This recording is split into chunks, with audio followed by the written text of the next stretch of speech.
Hi guys, कैसे हो आप सब लोग। उम्मीद करती हूँ अच्छे ही होंगे। आज इस लेशन में हमने जो कल स्टार्ट किया था राजस्थान के भौतिक प्रदेश, उसी को कंटिन्यू करेंगे। लेकिन उसमें हम जो 4 विभाजन राजस्थान के पढ़ चुके थे, उन विभाजन का तुलनात्मक अध्ययन करेंगे ताकि हमें MCQ क्वेश्चन जो RS प्रीलिम्स बेस पे क्वेश्चन आते हैं या फिर कोई ऐसा एग्जाम जिनमें MCQ क्वेश्चन होते हैं, उन सारों को कवर करने में आसानी होगी। तो अपना लेसन स्टार्ट करते हैं। अगर आपको इसका स्क्रीनशॉट लेना हो तो आप इसका स्क्रीनशॉट ले सकते हो। हमने ये चारों विभाजन जलवायु के आधार पर किए थे, लेकिन अगर जलवायु के आधार पर ना पूछ करके आपको उच्चावच के आधार पर, रिलीफ के आधार पर क्वेश्चन पूछे कि रिलीफ के आधार पर राजस्थान को कितने विभागों में बांटा गया है, तो वो 3 है। उसमें हम मरुस्थल को काउंट नहीं करेंगे, मरुस्थल के अलावा तीनों को काउंट कर लेंगे, अरावली को, हाड़ौती को और पूर्वी मैदान को काउंट कर लेंगे। जलवायु के इन चारों भागों का तुलनात्मक अध्ययन करने से पहले हम देखते हैं कि इनमें से सबसे पहले प्राचीन कौन बना था, जो सबसे बुढ़ा कौन है। एक इंसान नॉर्मल लाइफ में 4 पीढ़ी देखता है और यहाँ भी 4 पीढ़ी है। तो इन चारों पीढ़ी में से अपना दादा कौन सा है, अपने माँ बाप के एज में कौन है, अपने खुद की एज में कौन है और अपने बच्चे वाली एज में कौन है। तो इसमें सबसे बुढ़ा है अरावली, तो ये सबसे पहले नंबर पे आएगा कौन, अरावली। दूसरा है जो गोंडवाना लैंड से निर्मित 2 भाग थे, वो पहला अरावली था और दूसरा हाड़ौती था। तो दूसरा बुड्ढा जो अपने माँ बाप की एज का है वो हाड़ौती, और अपनी एज वाला वो है पश्चिमी मरुस्थल। और एकदम नया नया बेचारा प्योर अभी अभी जन्मा है, ये मानो वो है पूर्वी मैदान। तो सबसे पहले सबसे बुड्ढी अरावली है, उसके बाद में हाड़ौती का पठार है, उसके बाद में पश्चिमी मरुस्थल है और उसके बाद में अपने बच्चों की एज का पूर्वी मैदान है। पूर्वी मैदान तो अभी जस्ट निर्मित हुआ, ये आप देख सकते हैं कि जो नदी है चंबल, बनास, गंगा, ये सारी चल रही है, ये पूर्वी मैदान का निर्माण कर रही है। और इससे पहले जो सरस्वती घग्गर नदी चलती थी, क्योंकि जिसे मृत नदी कहते हैं, और घग्गर नदी चलती है लेकिन कभी कभार, तो वो वाला पोर्शन पश्चिमी मरुस्थल का हो गया। और अरावली सबसे पहले बना है, तो प्राचीन अरावली हो गई, और अरावली के बाद में हाड़ौती का पठार बना है। अब हम इनका चारों का जलवायु के आधार पर तुलनात्मक अध्ययन देखते हैं। सबसे पहले देखते हैं एरिया। तो सबसे ज्यादा एरिया पश्चिमी मरुस्थल का है। राजस्थान में सबसे ज्यादा मरुस्थलीय भाग है और वो मरुस्थल है थार का मरुस्थल। तो राजस्थान में कौन सा मरुस्थल है, थार का मरुस्थल, और उसका भाग है 61.11%। एरिया के अकॉर्डिंग देखें तो ये 61.11% कवर कर रहा है अकेला पश्चिमी मरुस्थल। फिर हम देखते हैं अरावली। अरावली बुढ़ी भले ही हो, लेकिन बुढ़े तो जाने वाले ही होते हैं। अरावली एकदम सबसे कम नहीं है, लेकिन अरावली कम है। इसको ऐसे भी याद कर लो कि हमने अभी देखा कि अपनी माँ बाप की पीढ़ी वाले कौन है, हाड़ौती के पठार। तो एक्सीडेंट के अकॉर्डिंग या फिर ऐसा कुछ चले गए हैं, तो अभी बुढ़े थोड़े बैठे हैं, तो अरावली 9% हो गए। अरावली के बाद में पूर्वी मैदान का भाग है 23% और हाड़ौती का पठार है 6.89%।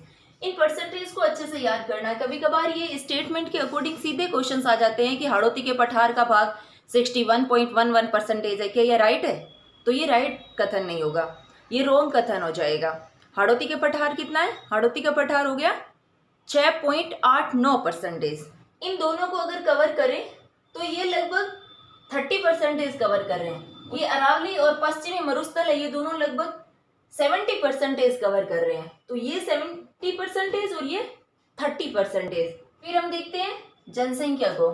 तो जनसंख्या मरुस्थल के है, राजस्थान में मरुस्थल बहुत ज्यादा है, इसलिए मरुस्थलीय एरिया में जनसंख्या बहुत कम है। लेकिन मैदानी भाग होता है, वहाँ खाने पीने की आर्थिक कंडीशन बहुत अच्छी होती है, वो क्या अमीर होते हैं, तो वो अमीरी यहाँ दिखती है।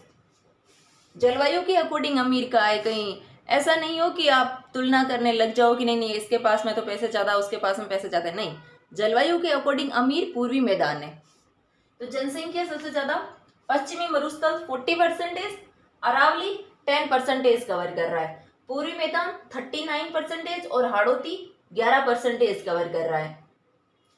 यहाँ हाड़ौती और पूर्वी मैदान 30% कवर कर रहे हैं क्षेत्रफल के अकॉर्डिंग, लेकिन जो जनसंख्या है उस जनसंख्या में ये 50% का भागीदार बन रहे हैं। ऊपर वाले में पूर्वी मैदान और हाड़ौती को कम मिला तो हाड़ौती और पूर्वी मैदान आंदोलन पे चले गए कि हमें एरिया तो कम दे दिया, अब जनसंख्या तो हम बढ़ाएंगे, तो जनसंख्या को तो इक्वल करने दो। तो जनसंख्या इक्वल है 50-50, अरावली प्लस पश्चिमी मरुस्थल 50 एंड पूर्वी मैदान और हाड़ौती 50, लेकिन क्षेत्रफल कम है।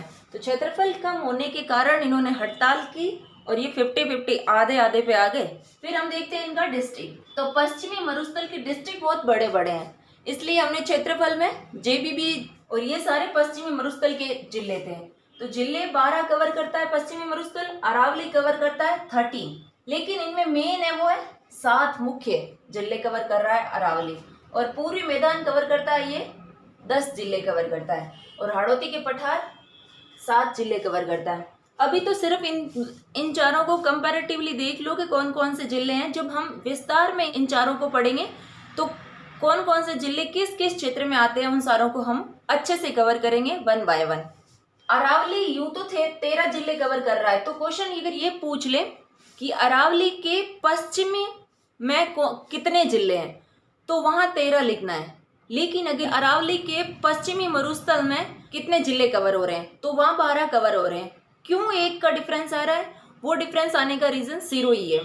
तो सिरोही एक ऐसा जिला है, वो मरुस्थल में तो काउंट नहीं हो रहा है, लेकिन अरावली के पश्चिम में जरूर काउंट हो रहा है। इसलिए अरावली के पश्चिम के जिलों का क्वेश्चन आए तो हमें आंसर करना है 13।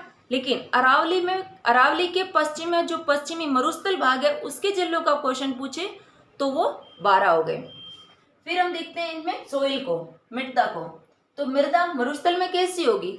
मिट्टी होगी, रेतीली, रेत के धोरे होते हैं, तो रेतीली मृदा मरुस्थल की होगी, जिसमें तो कंफ्यूजन होगा ही नहीं, तो वो अच्छे से याद हो जाएगी मरुस्थल।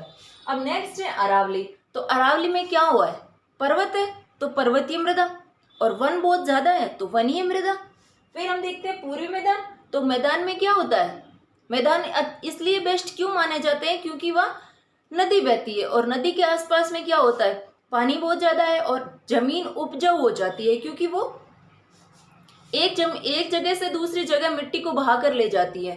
तो वो मिट्टी जलोढ़ होती है और कछारी मिट्टी बोलते हैं उसे, और वो बहुत उपजाऊ मिट्टी होती है। तो ये जलोढ़ और कछारी मिट्टी। नेक्स्ट है हाड़ौती पठार।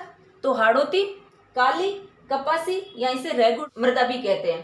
काली मिट्टी जो राजस्थान के दक्षिणी पूर्वी भाग में है। स्पेशली ये स्पेसिफिक क्वेश्चन आता है कि काली मिट्टी कहाँ पाई जाती है, तो काली मिट्टी का एरिया हाड़ौती के पठार को बताना है। और हाड़ौती के पठार के एरिया में जैसे कोटा, बूंदी, झालावाड़ ये वाला एरिया आता है, तो यहाँ हाड़ौती के पठार में काली मिट्टी। और यहाँ कपास अच्छी बोई जाती है काली मिट्टी में, इसलिए इसे कपासी भी कहते हैं, और इसे रेगुर मृदा भी कहते हैं। जब हम आगे सोइल का टॉपिक करेंगे तो सोइल के टॉपिक में इसको देखेंगे, काली मिट्टी किसे कहते हैं या रेगुड़ क्यों कहते हैं, इसे नेक्स्ट वीडियोस में इनको कवर कर लेंगे। फिर नेक्स्ट है जलवायु। मरुस्थल में वर्षा बहुत ही कम वर्षा होती है, इसलिए शुष्क और अर्धशुष्क। अरावली और पश्चिमी मरुस्थल इन दोनों का डिवाइडेशन भी तो वर्षा के आधार पर ही होता है, और वो वर्षा रेखा है सम वर्षा रेखा 50 सेंटीमीटर की। तो अगर 50 सेंटीमीटर सम वर्षा रेखा की बात आए तो वो का डिवाइड करती है अरावली को पश्चिमी मरुस्थल से। तो अरावली और पश्चिमी मरुस्थल के बीच जो रेखा आती है वो 50 centimetre some Varsha Rekha. And पश्चिमी मरुस्थल भी 2 भागों में डिवाइड है, शुष्क और अर्धशुष्क। इनको भी ऐसे बांटा गया है। ये वाला भाग पूरा अरावली को दिखा रहा है, जो बीच का भाग है ये वाला अरावली को, और ऐसा कुछ डिवाइडेशन होता है शुष्क पश्चिमी मरुस्थल को दिखाता है।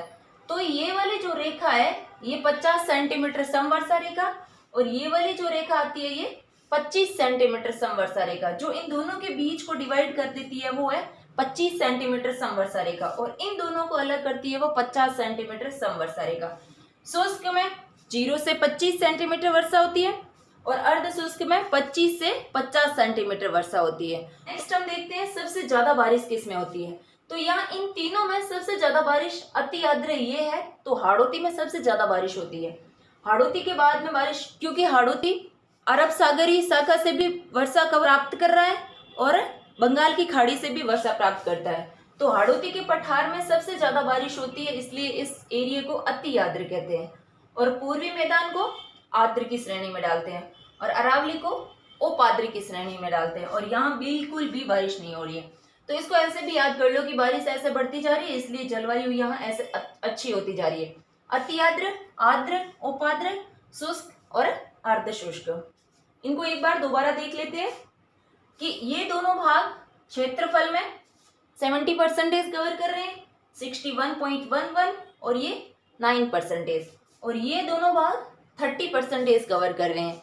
तो पूर्वी मैदान और हाड़ौती 30% क्षेत्रफल कवर कर रहे हैं, पश्चिमी मरुस्थल और अरावली 70% एरिया को कवर कर रहा है।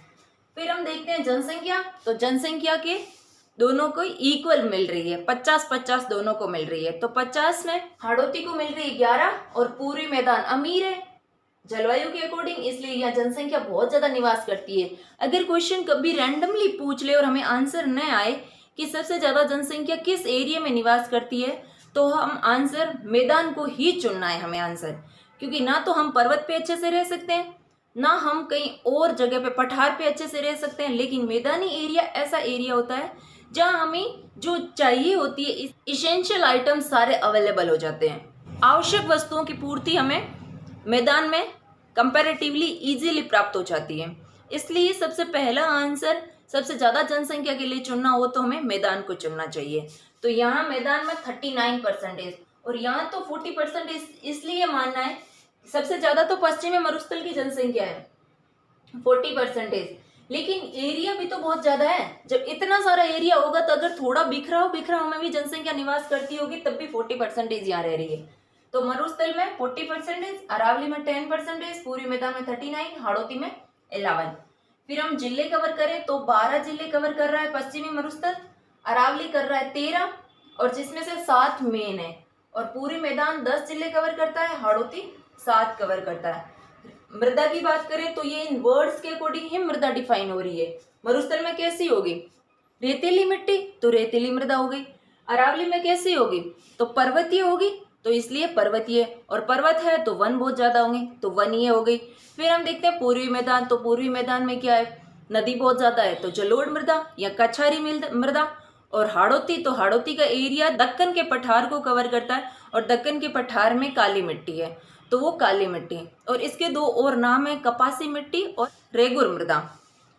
फिर हमने देखा जलवायु, तो जलवायु यहाँ सबसे ज्यादा है, हाड़ौती में सबसे अच्छी जलवायु है क्योंकि वर्षा अच्छी है तो अति आर्द्र, फिर पूर्वी मैदान की आर्द्र, अरावली की उपाद्र और पश्चिमी मरुस्थल की शुष्क या अर्धशुष्क।